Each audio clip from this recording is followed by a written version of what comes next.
For over 6 centuries, one empire ruled across 3 continents. It shaped the borders of nations, defined cultures, and terrified Europe. It was the superpower before superpowers were even a thing. Imagine being a soldier in Vienna in 1529. You wake up to the sound of drums, and as you peer over the fortress walls, you see an army stretching to the horizon. Cannons, cavalry, janissaries in perfect formation. They're not just here to raid, they're here to conquer. And they've done it 100 times before. This is the story of the Ottoman Empire, how a small group of Turkic warriors grew into one of the most powerful empires in world history, only to eventually collapse under its own weight. Power, intrigue, glory, betrayal, it's all here. Let's rewind the clock 600 years and see how it all began.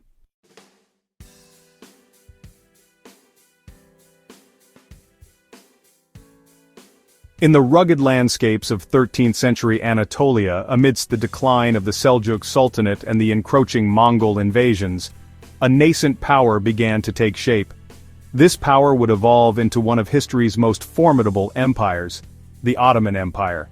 Central to this genesis was Osman I, a figure whose life is interwoven with both historical facts and legendary narratives.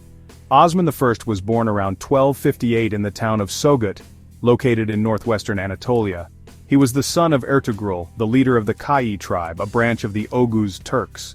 Ertugrul had established a foothold in the region with the town of Sogut as their base.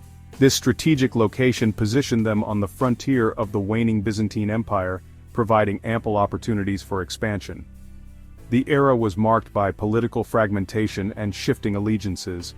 The once mighty Byzantine Empire was struggling to maintain its territories, while various Turkic principalities known as beyliks were emerging throughout Anatolia. Amidst this backdrop, Osman ascended as the leader of the Kai tribe following his father's death. He was a charismatic and ambitious leader, adept at uniting disparate Turkic clans under his banner. Osman's leadership was characterized by a series of strategic military campaigns against the Byzantine forces. His warriors, known as Ghazis, were motivated by both the promise of territorial gains and the spread of Islam. One of the pivotal moments in Osman's early conquests was the Battle of Baphius around 1301 or 1302, where his forces secured a significant victory against the Byzantines. This triumph not only bolstered his reputation but also attracted more followers to his cause. Beyond his martial prowess, Osman was also a shrewd diplomat. He forged alliances through marriages and negotiated with neighboring entities to consolidate his power. A notable alliance was his marriage to Malhun Hatun, the daughter of Sheikh Edebali, a respected religious leader. This union not only strengthened his political ties but also enhanced his legitimacy among his followers. The narrative of Osman's dream further exemplifies the blend of history and legend that surrounds his legacy. According to tradition, Osman experienced a visionary dream in which a tree emerged from his chest, symbolizing the expansive empire his descendants would establish. This dream has been interpreted as a divine endorsement of his rule and the destiny of the Ottoman lineage. By the time of Osman's death in 1323 or 1324, he had laid the foundational structures of a burgeoning state. His principality, though modest in size, was poised for expansion. The administrative and military frameworks he established would be instrumental in the rapid growth of the Ottoman Empire under his successors. In retrospect, the early life and leadership of Osman I were pivotal in transforming a small Turkic principality into a formidable empire. His blend of military acumen, diplomatic skill, and visionary leadership set the stage for an empire that would endure for over 6 centuries, leaving an indelible mark on world history.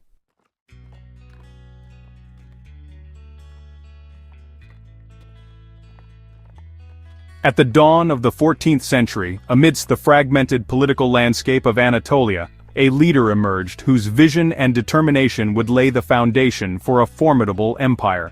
Osman I, son of Ertugrul, transformed his modest dominion in Bithynia into the burgeoning Ottoman Principality.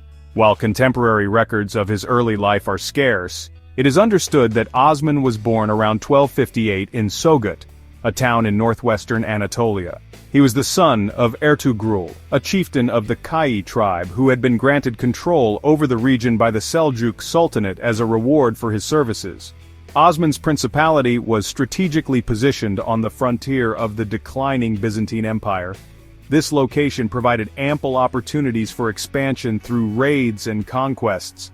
Capitalizing on the weakened state of the Byzantines and the power vacuum left by the disintegration of the Seljuk Sultanate, Osman led his warriors, known as Ghazis, in a series of campaigns against neighboring territories. His leadership attracted a diverse group of followers, including both Turkic nomads and local inhabitants, drawn by the promise of plunder and land.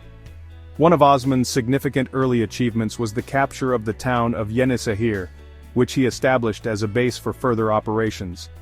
This conquest not only provided the Ottomans with a strategic stronghold but also signaled the beginning of their territorial expansion. Osman's ability to consolidate power and administer his territories effectively set the stage for the transformation of his beylik into a nascent state. The foundation of the Ottoman Principality under Osman I marked the inception of what would become a vast empire. His vision extended beyond mere territorial gains. He sought to establish a lasting political entity. Osman's leadership laid the groundwork for the administrative and military structures that would characterize the Ottoman Empire in the centuries to come. In 1326, after a prolonged siege, the Ottomans captured the city of Bursa. This victory was significant, as Bursa became the first major urban center under Ottoman control and served as the empire's capital for several decades. The fall of Bursa not only demonstrated the growing power of the Ottomans but also provided them with a prosperous and strategically located city to further their ambitions. Osman I's death is believed to have occurred shortly before or after the capture of Bursa.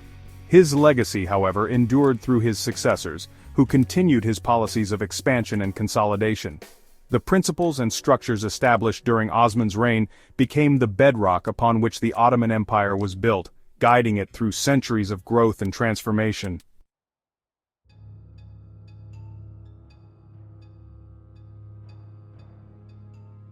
After establishing a foothold in northwestern Anatolia, the Ottomans, under Osman's leadership, began expanding their territory. They captured several key Byzantine fortresses, including Yenisehir, which provided a strategic base for further operations. This expansion set the stage for the prolonged siege of Bursa, a significant city that would later become the first capital of the Ottoman Empire. The capture of Bursa in 1326 marked a turning point, solidifying Ottoman power in the region. Following Osman's death, his son Orhan continued this expansionist policy, leading to the conquest of Nicaea, now Aznik, and Nicomedia, now Izmit. These victories not only expanded Ottoman territory, but also demonstrated their growing military prowess and strategic acumen. The Ottomans' success can be attributed to their effective military strategies and administrative structures. They employed skilled cavalry and utilized the Ghazi ethos to motivate their troops. Additionally, they established a governance system that integrated diverse populations, allowing for efficient control over newly acquired territories. By the mid-14th century, the Ottoman state had transformed from a small principality into a formidable power, poised for further expansion into the Balkans and beyond.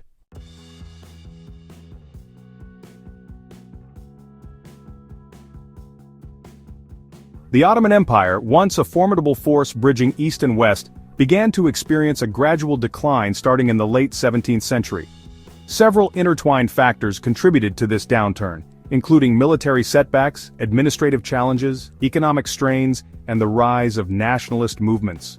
One of the pivotal moments marking the empire's waning power was the Treaty of Karlowitz in 1699.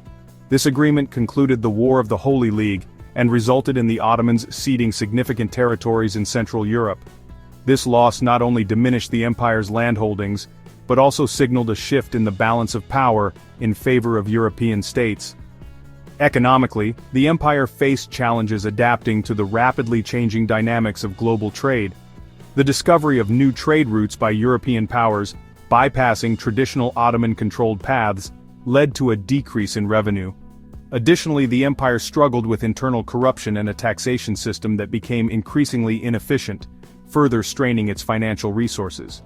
The 19th century ushered in a wave of nationalism across Europe, and the diverse populations within the Ottoman Empire were no exception. Various ethnic and religious groups, inspired by nationalist sentiments, began to seek autonomy or independence. The Balkans in particular became a hotbed for such movements, leading to a series of uprisings and wars that further fragmented the empire's cohesion. The empire's involvement in World War I on the side of the Central Powers proved disastrous. Following their defeat, the once vast Ottoman territories were partitioned by the victorious Allied forces. The culmination of these events led to the official dissolution of the Ottoman Empire in 1922, paving the way for the establishment of the Republic of Turkey, under the leadership of Mustafa Kemal Ataturk. The fall of the Ottoman Empire marked the end of a significant era in world history, closing the chapter on a dynasty that had lasted for over 6 centuries and leaving a complex legacy that continues to influence the modern Middle East and southeastern Europe.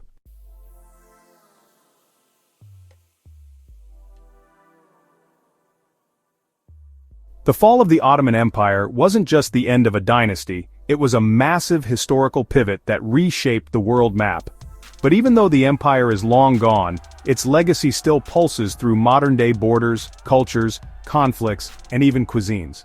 First, let's talk geography. When the Ottoman Empire collapsed, it left behind a power vacuum.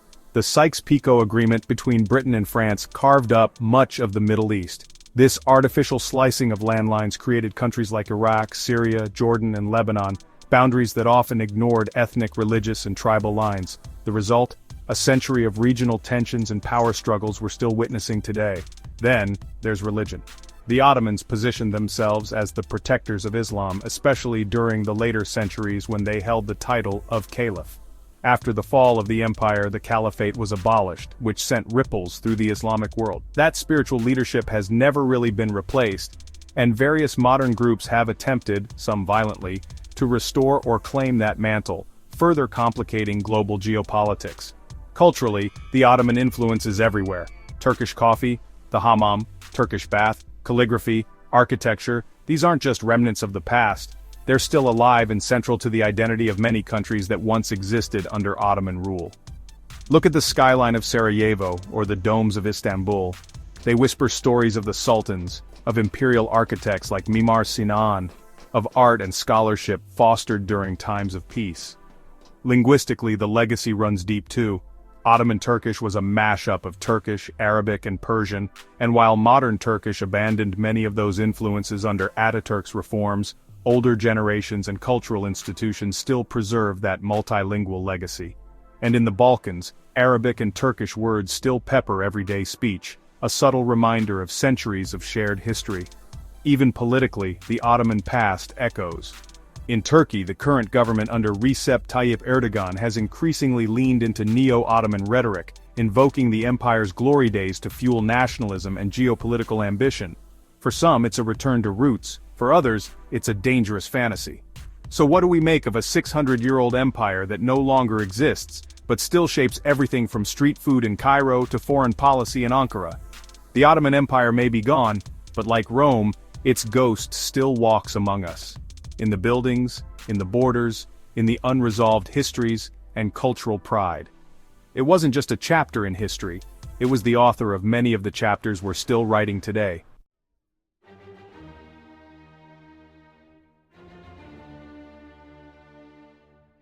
If you had to pick a single moment when the Ottoman Empire was at the absolute height of its power, wealth, and influence, it would be the reign of Sultan Suleiman I, known in the West as Suleiman the Magnificent and in the East as Suleiman the Lawgiver.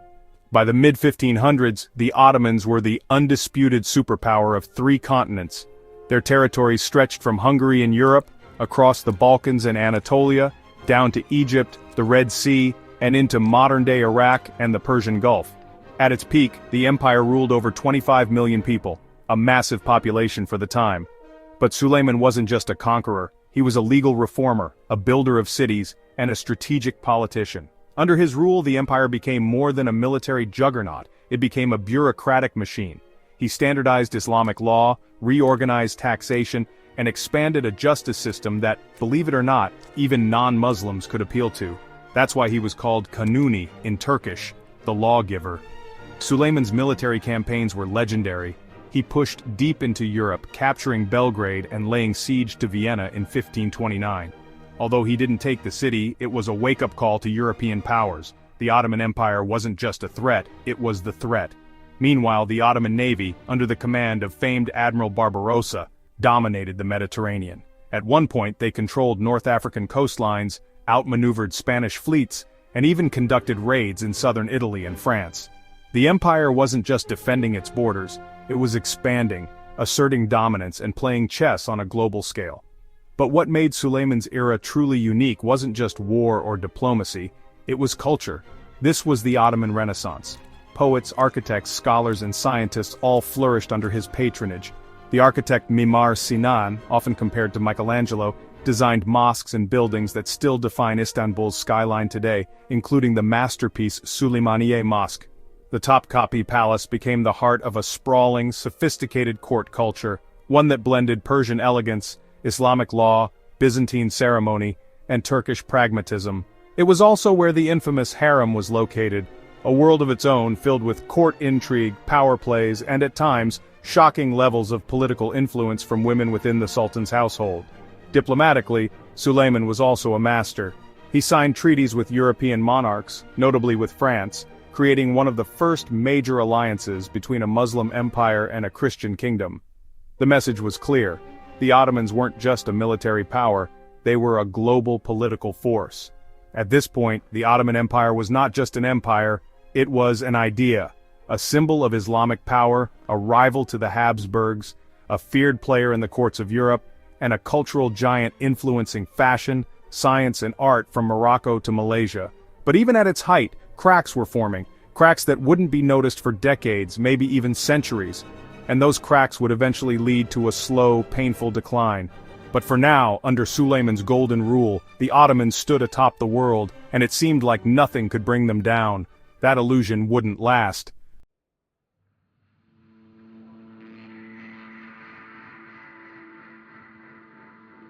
Suleiman's death in 1566 marked the symbolic beginning of the Ottoman Empire's long and painful descent. While his reign had expanded the empire's borders and prestige, it also left behind something dangerous, a system that no longer rewarded talent but birthright and court loyalty. The problem wasn't immediate. After Suleiman, a few capable sultans followed, but soon, mediocrity took over. And here's the twist. The greatest threat to the Ottoman Empire didn't come from enemies abroad, it came from inside the palace walls. With the increasing power of the harem, a new phenomenon emerged, the Sultanate of women.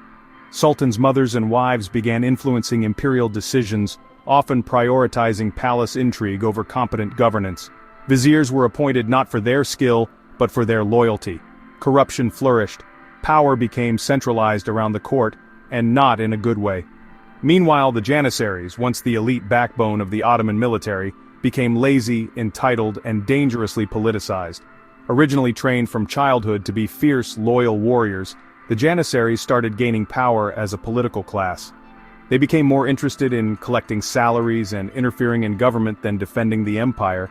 Some even resorted to blackmailing sultans, staging revolts, and assassinating leaders who didn't meet their demands. And the economy? It wasn't keeping up either. Europe was changing. The Ottomans had long controlled the Silk Road trade routes, but now Portuguese and Spanish explorers were sailing around Africa. New World silver flooded into European markets, causing massive inflation in the Ottoman economy. The empire was suddenly facing a fiscal crisis and had no idea how to manage it. Worse still, their military edge was dulling. European armies were modernizing their tactics and weapons faster than the Ottomans. When the empire tried to invade Vienna again in 1683, they were soundly defeated. It wasn't just a military loss, it was a turning point.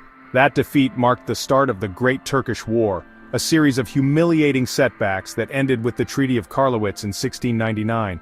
For the first time in centuries, the Ottomans were forced to cede major territory to European powers.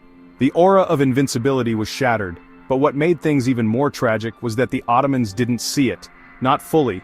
They still believed they were the center of the world, still clinging to old systems, old traditions, and old beliefs, while the world around them was rapidly modernizing. This was no sudden collapse. It was the start of a 300-year-long decline marked by denial, stagnation, and missed opportunities. The empire was still enormous, still culturally rich, but it had passed its peak, and the long shadow of its greatness would eventually become its heaviest burden. Next, we'll see how this once mighty empire tried to reform, survive revolts, and face the brutal realities of a changing world, only to watch it all unravel in the end.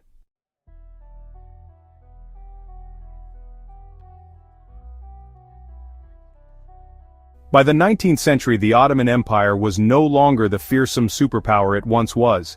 It was now known as the sick man of Europe, a phrase coined by the Russian Tsar to describe its slow terminal decline. It wasn't just an insult, it was a sad truth. European powers had grown stronger, industrialized, and formed complex alliances. Meanwhile, the Ottomans were still trying to catch up, launching a series of reforms known as the Tanzimat, trying to modernize everything from their army to their schools and legal systems, but it was often too little, too late. Internally, nationalist movements began to rip the empire apart. The rise of ethnic identities, Greeks, Serbs, Armenians, Arabs, sparked rebellions and calls for independence. And the empire, desperate to hold itself together, responded with increasing violence. Then came World War I, the final nail in the coffin. The Ottomans sided with Germany and Austria-Hungary, hoping to regain lost territory and prestige, but it backfired massively. The war devastated their remaining resources, and in 1918, the empire stood defeated. And then came the partitioning. European powers moved quickly to carve up the Ottoman remains. Britain and France took control of Arab lands under secret agreements. Greece moved into western Anatolia. Even Istanbul was briefly occupied. In the midst of this chaos, a former Ottoman military officer named Mustafa Kemal Ataturk rose to lead a nationalist resistance. Through military brilliance and political vision, he drove out foreign occupiers, abolished the Sultanate, and in 1923 declared the birth of a new nation, the Republic of Turkey. Just like that, after over 600 years, the Ottoman Empire was gone. But its legacy still echoes today. It left behind a cultural mosaic, stretching across 3 continents. Architecture, food, music, legal systems, languages all carry Ottoman fingerprints. Modern-day Turkey, the Balkans, much of the Arab world, they were all shaped by centuries of Ottoman rule. Even in global politics, the empire's collapse helped redraw borders and fuel the conflicts we still see in the Middle East today. So how should we remember the Ottoman Empire? As a juggernaut of history that once ruled with unmatched power and vision. As a complex, multi-ethnic empire that struggled to balance tradition with modernization. As a symbol of both imperial greatness and the consequences of failing to adapt. It rose with ambition, ruled with strength, and fell with pride. And though it's long gone, its story is far from forgotten. If you enjoyed this deep dive into history, hit that like button, share your thoughts in the comments, and don't forget to subscribe for more incredible stories from the past that still shape our world today.